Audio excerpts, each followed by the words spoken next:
This episode of The Witch Wave is brought to you by Chase and Scout. Have you been searching for the perfect amulet or talisman to carry you through your day and guide you at night? Check out Chase and Scout. It's studio-created jewelry, which means each piece is individually made to order just for you. Handcrafted for the strange and the beautiful, find your personal power piece online at chaseandscout.com.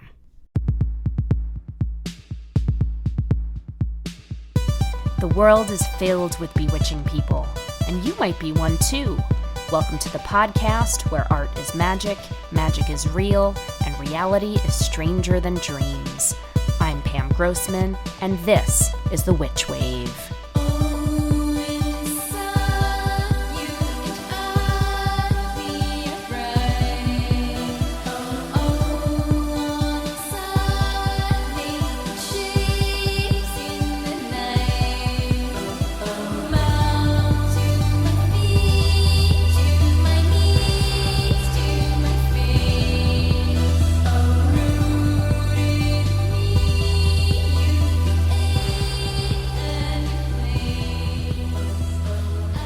Hello and welcome to The Witch Wave. Happy holidays, everyone.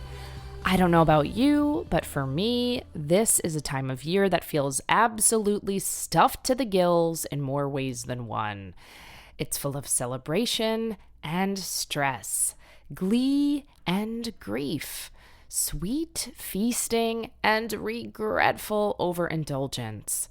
Couple that with the fact that in my household, we have the quadrifecta of Hanukkah, Christmas, my husband's birthday, and now annual Star Wars mania to juggle with as much joy and jolliness as possible.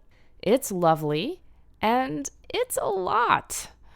That's why I like to take a breath and remember what this time of year was originally supposed to be about. And that's the winter solstice, the shortest day and longest night of the year. The time just before the light is reborn and begins to return little by little to warm us and awaken us back up. If you're in the northern hemisphere, as I am, the winter solstice is on Thursday, December 21st, which is tomorrow for those of you who are listening to this episode on the day it's been released. But the entire month is full of holidays which honor the darkness and celebrate the light. The word solstice comes from the Latin words for standing sun. It's a time when the sun was thought to be still before increasing its power again, bit by bit. And so it's a holy day of contemplation, of stillness, of suspension, a moment to sit and shimmer quietly as we take stock of our own darkness and recommit to shining ever more brightly in the months to come. And this is why the solstice is usually associated with sun deities and sources of literal and spiritual light who are born or reborn. Of course, there's Lil Baby J, whose birth is celebrated at Christmas. But before him, there was Horus, an Egyptian sun god and the child of Isis, goddess of magic. Horus was said to be born at the winter solstice, and some believe that Christianity adapted this story and brought other pagan or heathen traditions, like the Yule log or Christmas tree, into the fold. As a matter of fact, a lot of famous paintings of Mary nursing or holding Jesus are direct reinterpretations of images of Isis with her baby Horus. None of this is right or wrong, by the way. From my perspective, they're all just mashups, remixes, reinterpretations of greater truths and bigger stories. And the theme of that fluidity and various interpretations of certain symbols is one we're going to dive into more deeply in a few minutes on this episode with my guest, tarot expert Lindsay Mack. Since we're on the topic of solstice and sun worship, though, I wanted to mention a few other interpretations of this holy time. Though in Western traditions, the sun is usually associated with masculinity, I've been thinking about female carriers of solar energy. In Japan, the primary deity of the Shinto tradition is Amaterasu, the goddess of the sun. In fact, the red circle of the rising sun on the Japanese national flag is her symbol. There's a beautiful solstice tradition in Japan of taking a bath filled with yuzu, the citrus fruit that's supposed to ward off sickness and attract abundance. It's a lovely tradition you can do in your own bathroom with oranges or yuzu oil if you can't find whole yuzu where you live. If you do it, you will find yourself swimming in sun and soaking up the goddess Amaterasu's solar magic. Star Wars is arguably our modern mythology, and that was intentional on creator George Lucas's part, as he was an avid devotee of mythologist Joseph Campbell's work, especially his book, The Hero with 1,000 Faces, which posited that no matter the masks, costumes, or names of various world hero stories, there is one monomyth that traces what he calls the hero's journey. Lucas's original Star Wars trilogy has been extended and continued by many other creators, and this latest trilogy reinterprets the hero's journey yet again for our time, now with a more diverse cast. The hero of The Force Awakens and The Last Jedi is now female, and it's no coincidence her name is Rey. I won't give anything away about the latest film. It's wonderful, by the way. But it's no secret that Rey is trying, in her own way, to be a bringer of the light. I think she's a phenomenal solar heroine and someone whose story has been inspiring me over these last 2 winter solstices. So winter solstice traditions can be interpreted in your own way. Some people write down words or lists of things they'd like to let go of in the coming year on a piece of paper and burn it over a candle or fire. Some people light a menorah, a kinara, or a Christmas tree. Some people bathe in bright fruit or bask in the twinkling stars of a galaxy far, far away. However you choose to celebrate solstice this year, I hope, if even for a moment, you sit still and turn once again toward the light. Now, before we get to our guest, Lindsay Mack, we're going to have a quick check-in to see what's come through on the Witch Wire. Who is it? Witches! Mary Elizabeth writes, as a baby witch, I'm very grateful for the opportunity to hear these different perspectives to figure out how I want to live my personal practice.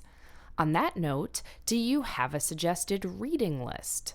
You can't sneeze on the internet without finding a 10,001 spells for everyday witchcraft list, but I have no idea who to trust and what's a scam, and they almost always seem to be written by white people for Wiccans.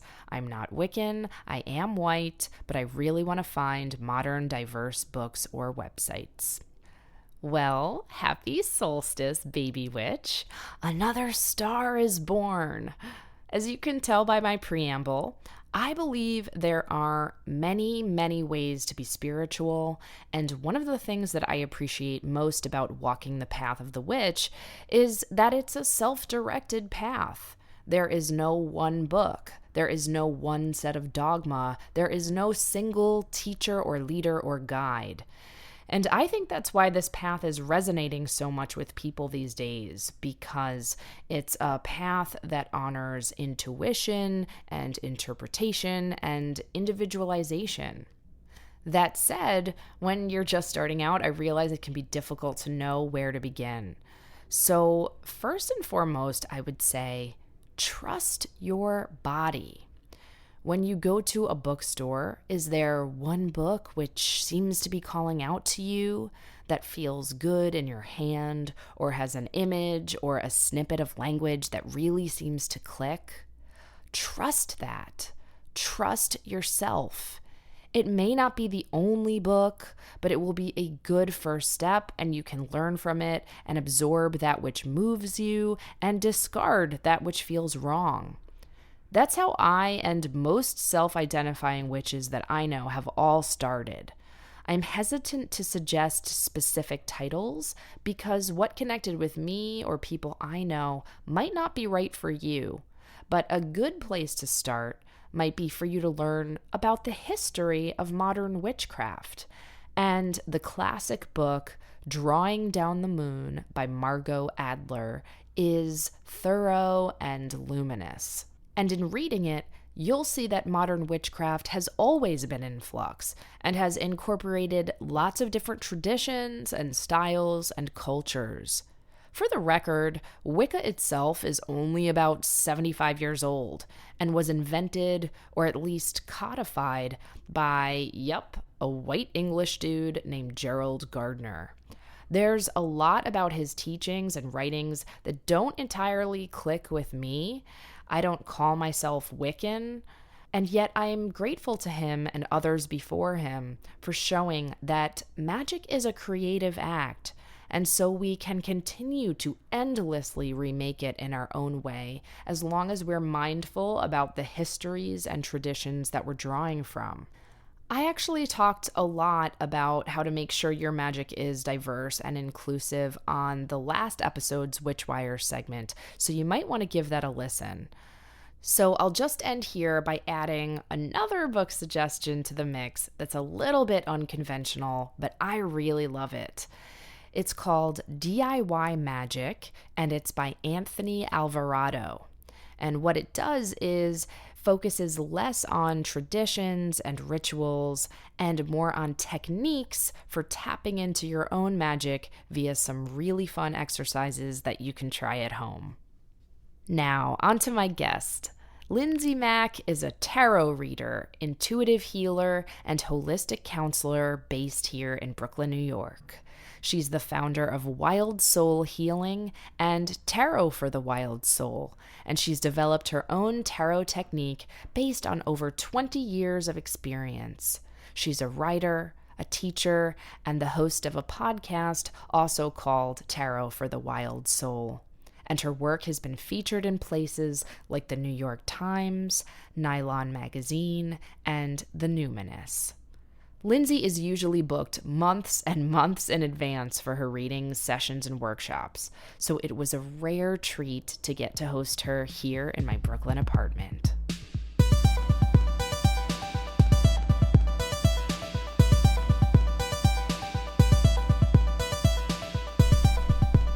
Lindsay Mack, welcome to the show. Oh my God, what a privilege to be here.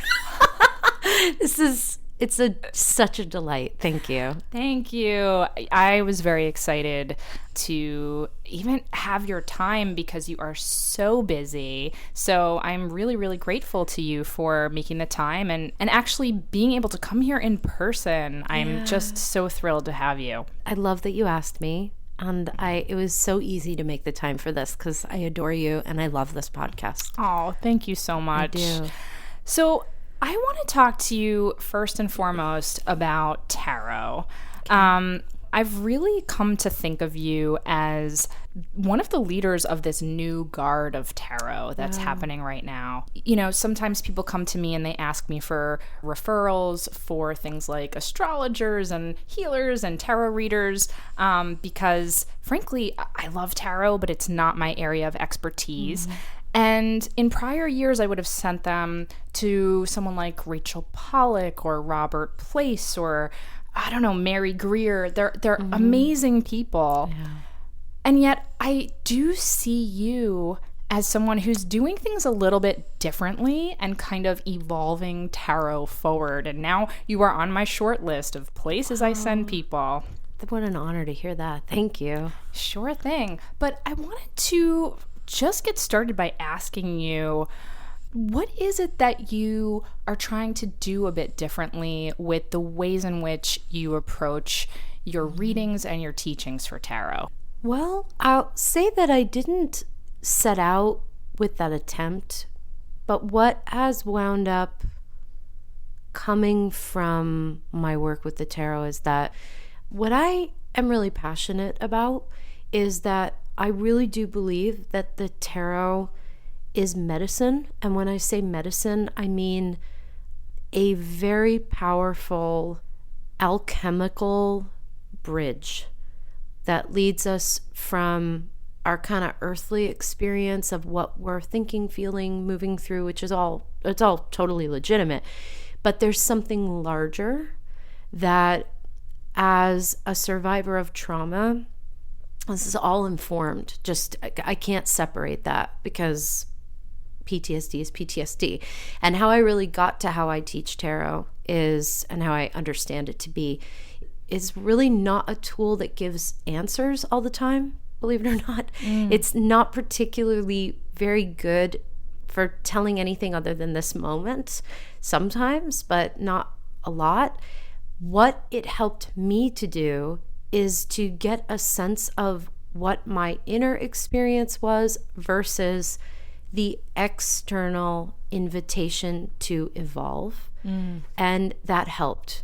So I see it as being genuinely a tool for awakening the consciousness to the fact that there's no guarantee in this life. There's no future. There's no promise that anyone's guaranteed that they're going to have a smooth ride or a rough ride. There's no fair in this life, certainly, that I know of. The only thing that really binds us all, everything on the planet, from Moss on Rocks to me, to Donald Trump, to whomever, is that we all, whether we understand it in this way or not, are either evolving or wisely responding to our circumstances. And when we have a hard time seeing our way forward for one reason or another, I think the tarot can be a very powerful visual tool to just say, pick up your foot and take a step forward. And so what does that look like from a technique standpoint? I mean, I read on your site that you call in guides to help you. I'm wondering, from a logistical standpoint, is there anything else that you're doing a little bit differently, especially in comparison to how you might have been originally taught to read tarot? Well, I never had a teacher, so I just taught myself. But I live it. That's what the difference is, I think. It's not to suggest that anyone doesn't live it, but I go through contraction and terror and jealousy and lust and wanting to leave the planet like all the time. So rather than get swept away on that current, I really like to understand how to embrace it.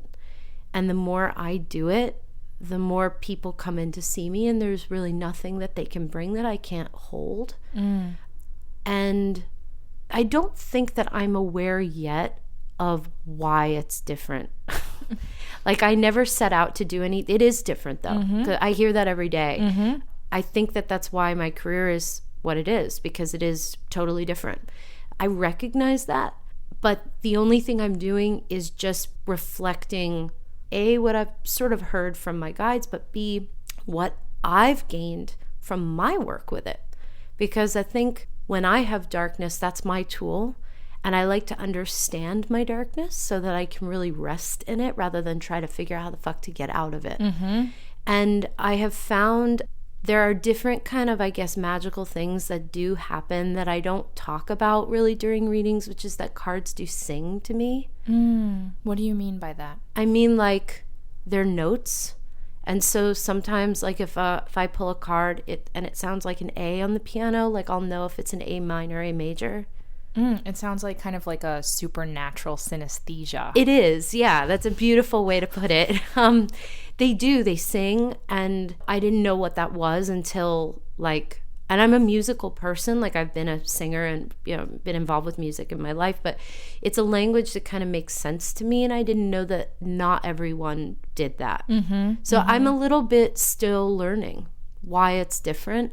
But the crux of it is that I live it. Like I do this work. Like I know what it is to genuinely hang out in these cards and say, teach me, show me, what do you mean?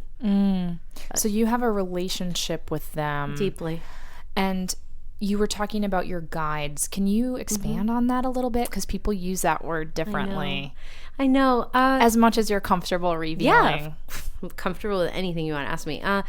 So as far as I understand it to be, my guides are, I have no connection with anyone's name. I don't know what they are. Who I refer to personally as my, quote, guides is its energy. They've never lived, and they're just up there. Okay, And so it's not an ancestor. No. Okay, it's some kind of other current that you're tapping into. Yeah, they have no agency, guides. They're not invested. Like if grandma is an angel or a guardian of some kind, grandma might have still an opinion about what's right or wrong for you to do. Guides don't have that. Yeah, my grandmothers certainly have lots of opinions that they like to share with me from the other side. Yeah, exactly. So I have connections to lots of different, but the communication, as far as I understand it to be, guides are devoted to bringing truth and bringing a truth and a medicine and a wisdom that is in our highest and best good. So it's like going right to, this is a terribly patriarchal example, so forgive me for this, but if you need a lawyer, it's like going to the best lawyer you know, rather than working up the line. It's like really just going right to the expert. And they talk to me so clearly that I don't need to go to anyone else. Sometimes, family members and things will come in.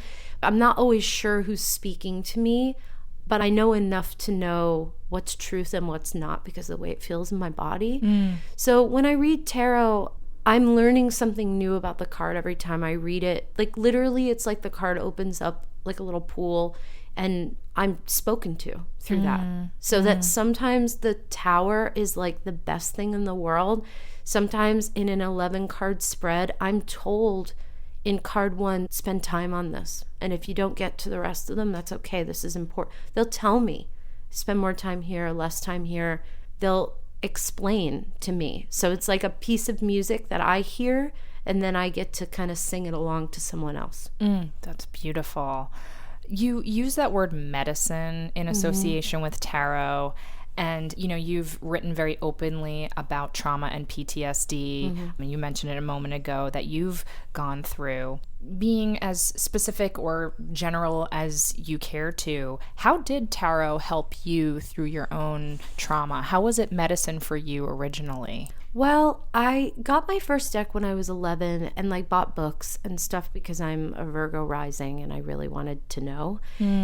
And I never found a book that really gave me what I was looking for. There was always a little bit I'd take from here and a little bit from there. But I knew even at 11 that there were really extreme descriptions being allocated. Because, okay, here's a kind of a weavy thing that's going back to question 1. If we're in a universe that is designed for life, it's designed to help. Because again, the only constant in life is that everything is bringing an invitation to evolve in some way. This is why we're here, because the process of evolution has occurred again and again and again. If we're talking about soul evolution, there's not any experience we're given that is not designed to help us evolve. And that doesn't mean that we're saying everything happens for a reason, because that is way more reductive. Yes. Then, that's not what we're saying. We're either nourishing a lotus from mud or we're getting more mud from mud, and neither one is a problem. It's so important sometimes to stay stuck in the mud, sometimes for a decade. So if we look at a card like 3 of Swords, it doesn't make any sense that it would just be a description of an experience of betrayal, loss, heartbreak, or drama. Okay, and then what? What do you do with that? What happens when there are swords in the heart? And that completing a circle is what I think I'm doing with the tarot a little bit, because that's where guides come in and they'll say yeah, okay, that's true sometimes, but here's what you do about it. And that was what tarot did for me with my trauma. Because when I would have a moment of PTSD or of extreme panic or of extreme with trauma, it just feels very extreme. I couldn't see past that experience at all. No matter how much work I'd done, no matter how many anchors I had with angels, or no matter how many books I had, or who was on my short list of text messages back in the day when I really had when my nervous system was a lot less regulated than it is. Tarot was the thing that was there when I was like in the bath, huddled up in a corner, for me to just say in my mess, what am I being invited to pay attention to here? And what shape did that take? Were you doing daily readings for yourself? Whenever I needed it to be. Would it be sometimes in the throes of a panic Always in attack? the throes. Always in the throes. So you were able to have the presence of mind, even in that heightened emotional state, to say, okay, let me get out the cards and see what I can learn from this. Oh, yeah. Because the last place I wanted to be was in the throes. The thing with tarot is it's an unlearning that we do together, my students and I. My students really have the assumption that tarot is meant to be this sacred, sacrosanct, like you only touch it when you've got clean hands. It's the way that you can develop your own teaching with it is if you go to it when your hands are dirty. Like when your hands have blood on them. You know what I mean? Like it's like you got to go to your tarot deck when you're in the throes so that we can be recentered a little bit from the limitations of ego or of brain chemistry to the possibility that this too is an evolution. So in moments when I used to have these panic attacks, sometimes I'd pull a card that really had to do with, like I'd pull a knight that would have to do with movement. And they would say, like, please go take a walk. So it comes through in all kinds of different ways. I really love that because I know, in my experience of having the blues or some anxiety or whatever it is, there is that feeling of paralysis that happens. And I can see how pulling a card might be the thing that can kind of jostle you a little bit in a good way. Yeah. It helped me on a very kind of biochemical standpoint. In the healing of trauma from the nervous system, most psychologists agree that there needs to be an anchor. And what they mean by that is a thought of a dog or a song or a prayer or something that you can go to. So in your darkness, you can remember like you're a person and this is passing and you're okay. Tarot really became my anchor in those moments to flip my nervous system out of fight, flight, freeze into rest, digest. Because there was always a part of me that wanted to reach for something outside of that chaos. But I didn't know that by doing that, I was building a repertoire of teachings that were coming through to me from my experience. It taught me that there were different meanings to cards than anyone had ever written about. Because I had never looked at any card. You don't look at cards like that until that's what I mean when I say I live it. Yep. Like I go to this, I do this shit. Can I curse on this? Of course, please. Like We're pirates use here. This. And it's not when I go to it when I have like dainty questions too, but like all What's this. a dainty question? Which cake should Yeah, I pretty bake for much. my tea today? Yeah. So yeah, but I live it, and that's how it helped me. It helped me to remember that. Like if you really read from everyone who has CPTSD, which is really complex PTSD, which means there was no time before abuse, there was no time before trauma. That was how I was raised. It's technically what that's known as. To people who have PTSD, and there's no one is not worse than another. But anyone who has PTSD will describe there's a feeling of godlessness that can sometimes take over, like the world really does have no meaning and you're alone in it. You know better, but the feeling, of that extreme separation can happen. And I knew that wasn't true intellectually, but the feeling was so strong. And the tarot was the bridge for me of saying like, okay, this is what is without argument happening in my body right now, but I'm willing to consider that there's something else that I can set my gaze toward, what might that be? How did you find tarot? What was your first deck? How did this come across your transom? It was Rider-Waite, and I was in a used bookstore in Montclair, New Jersey, and I literally thought, wow, that looks cool. New Jersey, hey. I mean, hey. Like, that was it. Like, I thought, like, wow, this is cool. And gave readings all through middle school, high school, and college to friends and to buddies and to lovers and to teachers, and just loved it. And it felt like a nice little tool, and I had no idea what the hell I was doing. But the way that I'm speaking about tarot and the usage of it didn't really come into my life until I was about 30 years old. Okay. Yeah. And so, you're talking about doing readings for other people, and now this is your calling and your vocation. I just want to clear the air about something that gets brought up all the dang time about tarot, which is this myth or belief that you should never charge money to read cards for somebody. So, yeah, I see from your life that you think this is ridiculous, but can you address that? Can you kind of dispel that for people who still feel like this is, I don't know, blasphemy to have an exchange of money for this service that you're offering? Yes. Well, I remember us talking about this at a panel that we were a part of. That's right. This was at the Alchemist's Kitchen. Yeah. It was a digital witchcraft panel. And I believe that I don't remember whether it was Gina or you. I want to reference something that either one of you said, and you'll know it, because if you said it, you'll remember it, that this has a really long history in the idea that this is women's work. And we don't charge for women's work. We're not charging for cleaning, for cooking, whatever. And it's an exchange of energy. It's an exchange of energy to cook a meal. It's an exchange of energy to to do dishes, to raise children. Both physical labor and emotional labor. Yeah. I charge money because I was told to. There are certain things I do not charge money for that are not a part of my flow.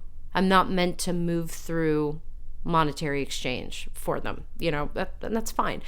Yeah, it's like so bewildering to me that I have a little bit of trouble putting it as succinctly as I'd like to.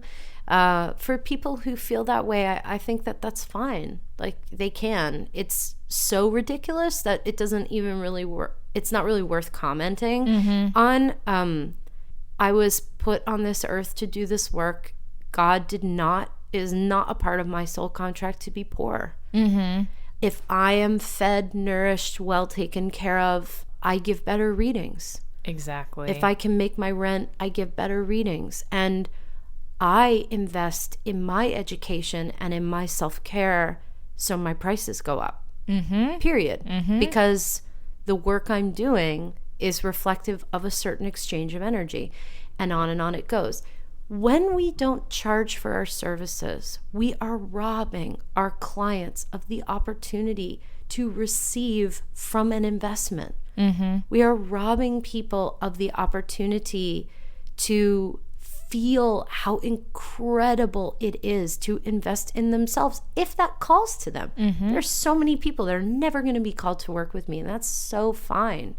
But the exchange of it is a part of understanding that this is not something that's meant to be given away all the time. Exactly. And, something I think about all the time is in other religious practices, the priest is given free housing often, if not outright put on salary. I was raised Jewish, and the rabbi, very well taken care of. Yes, he had a salary, and it was not a small one. No, and it's a vocation. Exactly, it's a job. Exactly. Speaking of, your business is exploding right now. You have thousands of followers on Instagram. I love your Instagram, by the way. It's so beautiful. Your photography is gorgeous. Thank you. Everything you write is so touching and illuminating. And you're also booked like months out in advance for individual readings. having spoken to you before, I know that you are called to bring your message to people who may not be able to afford your services or who might not have access to you one-on-one. Can you talk about some of the ways that you're trying to scale and reach more people? Yes. And in fact, this is a great thing because next year it's going to get even more expanded. But essentially what has happened has been this real blessing, but also this very powerful come to Jesus, come to Goddess, so to speak, that I was getting so booked and my rates are quite high. I do live in New York. I think if I lived somewhere else, it'd be different. Cost of living is just higher here. That it became ridiculous. I'm not $1,000 an hour, but it's high. And I was disturbed by the lack of access to people that just simply don't have that, that if they're called to work with me, deserve that opportunity. And so the first way that I expanded into just more tithing was the podcast that I do. So I do a weekly podcast called Tarot for the Wild Soul that contains within it some energetic downloads and some intuitive forecasts and some little tarot lessons and some interviews with people who read tarot. And it's very full and it really comes from the heart. It feels very good to do a giveaway dance with that, so to speak. And I decided within doing the podcast that it no longer made any sense for anyone as a model for me to continue teaching people tarot one-on-one because I was getting a little bored with it. And I have a waiting list that's 9 months long to learn tarot with me. And so I just decided to do online courses. And I have a book coming out that's really a very meaty labor of, it's really meant like if someone reads this book, they could very well step away from that and start reading. And I feel like I'm really receiving the call to get a little bit further from the one-on-one experience and more to a community experience. So we'll see how people respond to it. Oh, well, I am just giddy about the idea. Thank you. I have a really great feeling about it. I want to talk a little bit more about people reading for themselves. Sure. But first, we're going to take a quick break and we'll be right back with Lindsay Mack. If you're anything like me, you're probably pretty obsessed with candles. And that's why I'm over the moon to tell you about Mithras candles. They are my favorite. They're made of pure beeswax and handcrafted by my extremely magical pals in Philadelphia. They have a gorgeous drip style that looks like something out of Lord of the Rings. They smell like honey-scented paradise, and they come in a variety of shapes and sizes. Mithras candles are a perfect addition to any home or sacred space, and I can't recommend them more highly. They're available now at mithrascandle.com. That's M as in magic, ITHRAS candle.com. Welcome back to The Witch Wave. Today I'm speaking with Lindsay Mack of Wild Soul Healing and Tarot for the Wild Soul. I want to talk a little bit more about both doing a reading for oneself or having one's cards read. And I completely confess that this is a self-serving question. I'm here for it. All right. It's my podcast, so I can ask whatever I dang want. Tarot is something that I'll pull cards for myself on occasion. I do and go have readings from people when I feel called to. But it always gives me a little bit of anxiety. Yeah. I fully admit that I have some control issues, I guess you would say. I hear you, honey. I'm afraid. I get nervous that the cards are going to tell me like something's going to happen that I don't want to hear, or that I need to know something that, goes against the plan that I had. And I'm just wondering, are there other people that you've read for that have similar anxiety around cards, and how can I get the hell over it? Okay, so just everyone, every single person that I've read for has what you're asking about. Oh, okay. Everyone. What you're speaking about, this is the area that I get the most intense about, because part of a reader's responsibility are the people's nervous systems that are coming to them, period.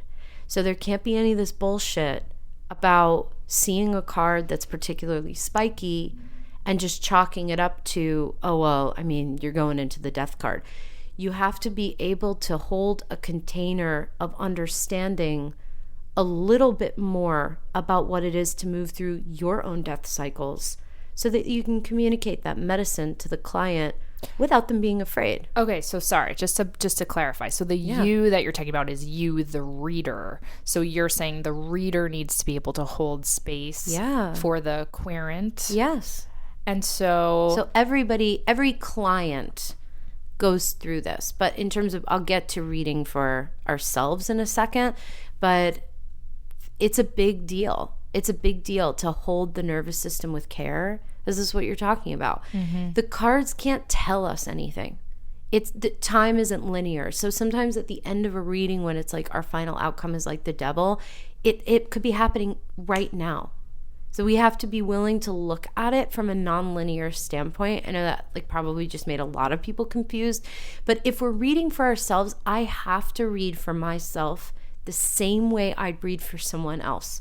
So if I pull a spread that's like 10 of Swords, Death card, Tower, Wheel of Fortune, I actually have to take a breath and talk out loud about it like there was a person next to me. How would I talk to them about that? Would I be like, this is a disaster? Or would I say like, wow, there's some amazing transformation? And I would. Mm-hmm. I would say, what an opportunity.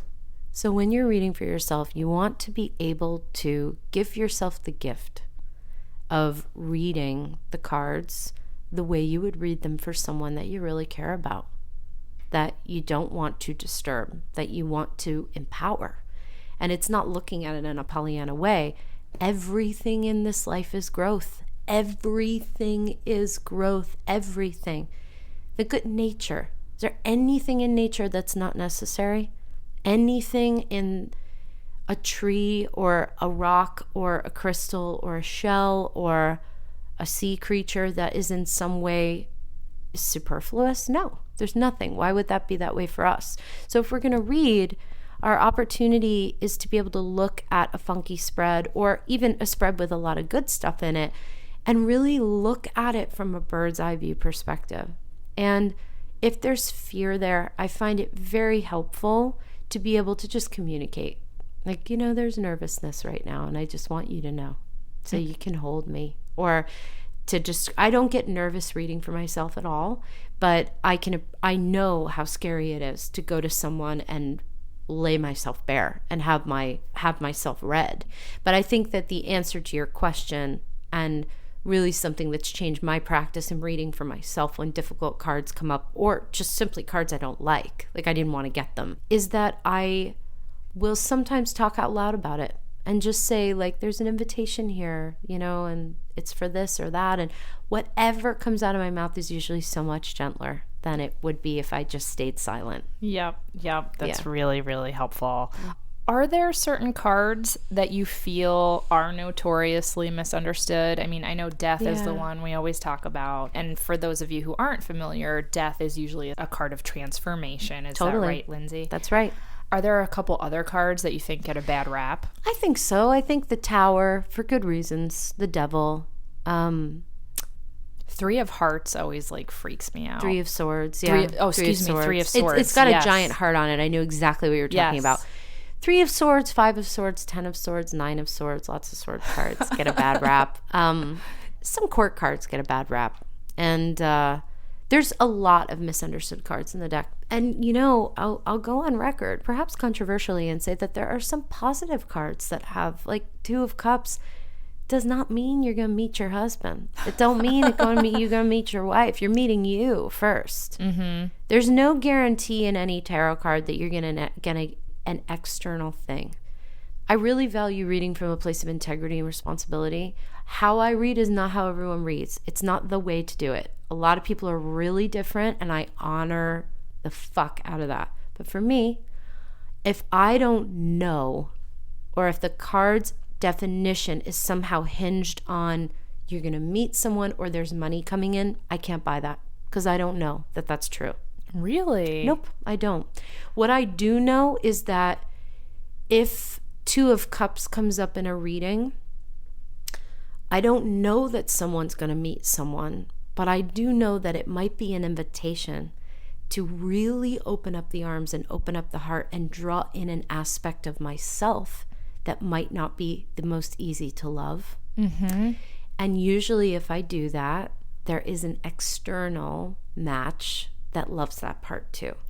Yeah, I feel like that's such deep work. You know, occasionally people come to me and they want me to do a love spell for them. Yeah, and I feel you. Yeah, and in the past, you know, I would do it. And as I've gotten older, and for many years now, what I do is I give them a love spell for themselves, which sounds, I know, very Oprah, but no, but it's true. I love Oprah, by the way. We'll talk about her more on the podcast. Love her. And I found that to be the most effective magic I can offer them. Yeah. And same thing with 10 of Pentacles. Like, I've gotten 10 of Pentacles lots of times, and I'm never necessarily winning the lottery. So what else is... These are the kind of questions I ask. Like, I literally do field work. Like, if I pull a card, even now, this morning I did this. If I pull a card that historically has some kind of connection to you're drawing in this, you're going to pull in this, you're going to meet this person, I will straight up call a meeting with that card and whomever is up there and say, okay, I'm going to be paying attention. But if it's something other than this, please let me know really, really clearly so I understand, which gives me way more notes on the piano to play with when I read for someone, because if you're asking those questions, you can differentiate, oh, you're going to meet somebody. Mm-hmm. So it's the same thing that happens in the Lovers, 10 of Cups. The good cards, too, can be very, can have their own broken promise energy to them. Like if we're really hoping to get something, or if we're absolutely feeling like the court cards are other people. I don't think they are. That's controversial statement number 2, but that's a conversation for another day. And they're waiting for someone because they pulled like King of Cups or Knight of Cups or something. It has to be different for me, because there's no guarantee on the external. There's no guarantee for anything externally other than what we're giving to ourselves. So yeah, I think there are a massive amount of misunderstood tarot cards. Yeah. So you use the Mother Piece Tarot, is that right? Yes, I do. And for those listeners who might not be familiar with it, what does the Mother Piece Tarot look like, and why were you drawn to it?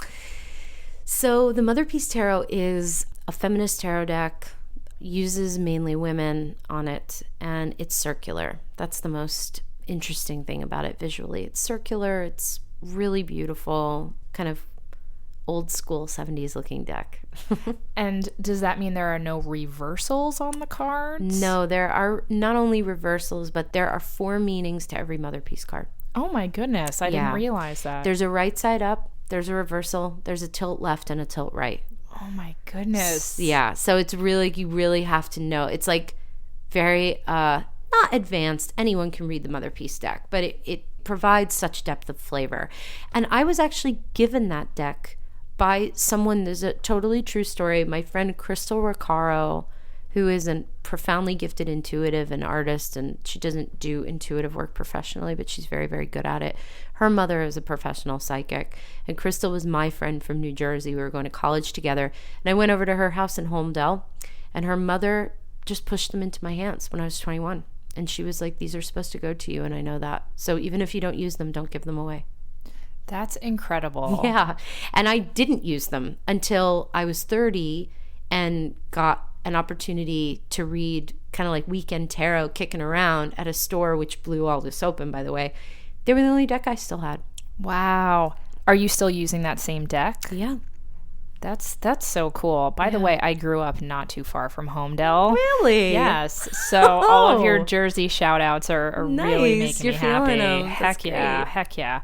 Now, Dior recently used the images of the Mother Piece Tarot in their 2018 Resort collection. Yes, they did. And they got lots of coverage in Vogue and the New York Times, which I know you were quoted in recently as well. Mm-hmm. Personally, I thought it was gorgeous, but I could see see how some people might have ambivalent feelings about these powerful images being co-opted by a fashion house. And I was just wondering, what was your reaction to it when you first heard about it and saw the photographs from the runway show? I thought they were beautiful. I know that a friend of mine, to her, it felt racist because she was concerned that there was some fashion appropriation happening. Like, she didn't like the fact that there was women of color on a dress worn by a white lady. Like, there's some things with that that I've heard a lot of indigenous imagery too. Which is beautiful because if you think about it, they are the first people to bring color to any tarot deck, these ladies. The creators of Mother Piece? Yeah, that's it. The first people to ever do that. Okay. And that's Vicky Noble. And Karen Vogel. Okay. But I had Karen Vogel on my show, on my podcast, and she was so pleased with it. So I was so excited. I lost my mind, thought it was really cool. My only concern at that time when I first saw it was whether they had agreed to it. I didn't know the backstory. I was a little worried they were taken advantage of, but it wasn't like that at all. Good. Yeah. That's really heartening to hear. Yeah. That's great.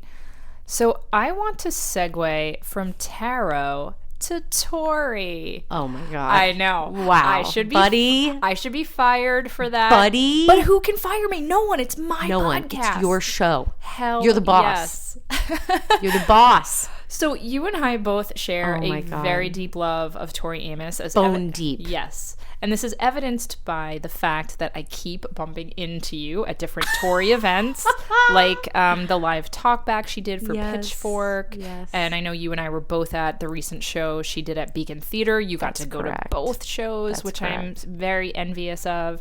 So first of all, I have to ask, which tarot card would Tori be? She's the High Priestess. She's the High Priestess. Actually, I'm going to change my answer. Okay. I have to go off record. Off record? Wait, not off record. I have to go off of that answer. Okay. Sorry. Okay. Redo. Okay. Tori is the Queen of Wands, and I'll tell you why.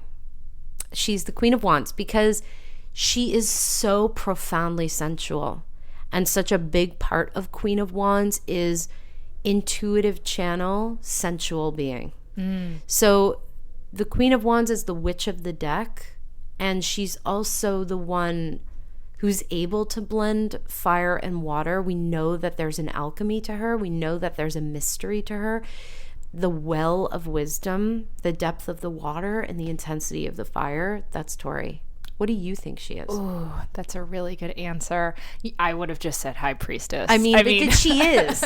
She is the High Priestess, but there's, one of the most unbelievably profound things about Tori, at least for me when I was growing up, I'm sure for you, was her sensuality. Definitely. Like, I was like, oh, sensuality can be like this, so open and bold and so connected to sacredness and shameless, like in the humping that piano bench. Oh yeah, grinding, not giving a on fuck. It. Yeah. Yep. Yeah, she was and continues to be a really profound teacher for me. Someone else who is a huge star in my personal pantheon is someone I know you've studied with as well, and that's Clarissa Pinkola Estes, who wrote Women Who Run with the Wolves. Yes. And I was just curious, what was your experience like? Did you train with her or take a workshop with her? I did her training called Singing Over the Bones. Technically, it's a 5-part training. You can do one, you can do all 5. There's some people who did all 5. She's teaching people how to interpret the book because she knows she's getting older. The Women Who Run with the Wolves yes. book? And I should just say quickly for those listeners who aren't familiar with it, this is a groundbreaking classic book about female fairy tales, and specifically around the concept of wildness and feminine wildness. So she takes a lot of fairy tales with female wild protagonists, and she writes about them both academically but also very poetically and lyrically. And I highly, highly recommend this book. It really changed my life, and it sounds like it did for you too, Lindsay. Oh, profoundly, yeah. It was an amazing experience for many reasons. And what were you learning from her? So when I went, she had chosen, prior to us going, that we were going to break apart the Handless Maiden, and we were going to break apart a story in the book called Coyote Dick, and that we were going to talk about how you literally break apart these archetypes and how you reflect them into your life. And so it was 6 full days, 8 hours a day. Wow. Of her talking about everything from psychology to how to be with difficult people. We did 2 full days on dream analysis from her opinion and perspective. It was unbelievable, and it's given me a dream practice I didn't even know was possible. We learned so much. I have an entire notebook from that. 6 Incredible. days. And I can see how that would be useful in your tarot reading, because so much of tarot is archetypal, and it is reading this story that's made of images. Yeah. On that note, I just want to wind down with a quote from her. She said, "One of the most calming and powerful actions you can do to intervene in a stormy world is to stand up and show your soul." I think we can all agree the world is pretty stormy right now. So, Lindsay, do you have any final thoughts on how tarot can help us in this very obviously tumultuous time? I think very humbly that it is one of the tools for this collective awakening. It's not an accident that so many people are being drawn to it. It's not just because it's having a moment. It's because we're waking up, and it's been waiting for us. We're forgetting in this age of technology and of really quick fixes and of like insta spirituality what it is to drop in with these archetypes. Everyone knows what these archetypes mean. It's in all of our marrow. It's in our DNA that everyone knows who the magician is. Everyone knows who the Empress is. Everyone knows who Queen of Cups is, really, if we look at these images. The remembering of ourselves through the lens of these cards, through story, through fairy tale, through imagination, through magic, it's the candle that really is illuminating our own little radius right now in this stormy time, in this darkness. It can be, if people are drawn to it. There's no greater tool. I mean, we're talking to me. I'm literally doing this for a living. It can be the most wonderful tool for activism, for clarity of speech, for clarity of mind, for greater allyship and stewardship to the planet. It's so profound because it helps us, if we're willing, to know ourselves. It's a mirror. So if the mirror is a little smudged, what we're going to see is a smudged image.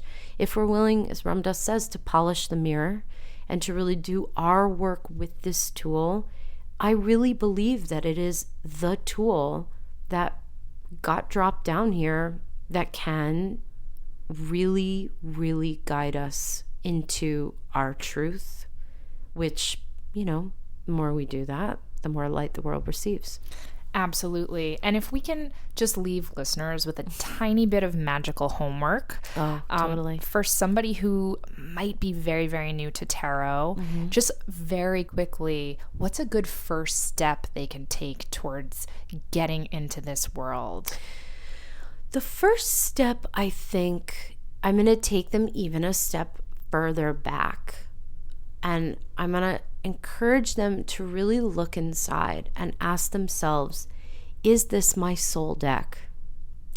Does it make me feel seen and heard? Am I pulling cards that feel like it's vibrating with me? Is something happening in my body? Or do I just feel like I don't want to touch it, and every card I pull feels like it's out of alignment for me? If you're in a place of stuckness, I encourage people always to go out and see what deck your heart chooses. But the next thing that I would say is to play with it, to charge it, to mess around with it, and to teach yourself. Like, no one, I teach people all the time, but really, some people desire a teacher. No one needs a teacher. I've never had a teacher in my life for the tarot. So to look and read and view different kinds of opinions, but to ultimately get to know your deck through the lens of your own life experience. We desperately need people from all walks, people of color, queer folks, people non-identifying. men and women, whomever, young and old. We need your stories because no one is going to be able to bring your juice and magic in the way that you can. So I would say emphasize a practice of play with it and be willing to try all kinds of different things, and no comparison. Eyes on your own paper. There's no right or wrong way to interpret any card. That's great. Yeah. So, Lindsay Mack, where can people find your juice and magic, whether in the material world or the World Wide Web? Right now, I'm only on the web, unless you're booking an appointment with me. But people can find me on my website at lindsaymack.com. They can find me on Instagram at Wild Soul Healing. I'm not on Twitter. I'm on Facebook, but not really. And I'm like not really there. Like I have a business page, but it's not. Sort of like an apparition. Yeah, Lindsay. it's a space holder. I'm not on Facebook. Okay. Don't go to Facebook, guys. You can, but yeah. Like I'm not. You're not really gonna get me on Facebook. Yeah. There's like nothing that's going on there. But Instagram is a place that you're super active. Yeah. And I feel like you're putting up gorgeous photographs thanks, and Pam. really moving insights all the time. Thank you. That's the place I tend to send people Yeah. myself. Yeah. And my podcast called Tarot for the Wild Soul that comes out every week and is available literally wherever podcasts are to be found. iTunes, Stitcher, Apple Podcasts, and SoundCloud. Fantastic. Yeah. Lindsay Mack, thank you so much for being here. Thank you, Pam Grossman. It was such a delight. The Witch Wave was produced, recorded, and edited by me, Pam Grossman. Our theme music is by Lycanthia. Special thanks go to Chiquita Pascal and Matt Skywalker Freeman. You can check out information about this and other episodes on our website, witchwavepodcast.com. Please subscribe to us on iTunes and give us lots of twinkly stars. It really makes a difference, and I'd be so grateful. You can follow us on Twitter, Instagram, and Facebook. And if you have an iPhone, you might dig my witch emoji for iMessage. Fill your texts with witches, spellcraft objects, and magical symbols in a variety of skin tones, genders, and colors by searching for witch emoji, all one word, in the App Store or by going to witchemoji.com. Thank you so much for listening. Witches are the future. I'll catch you next time on The Witch Wave.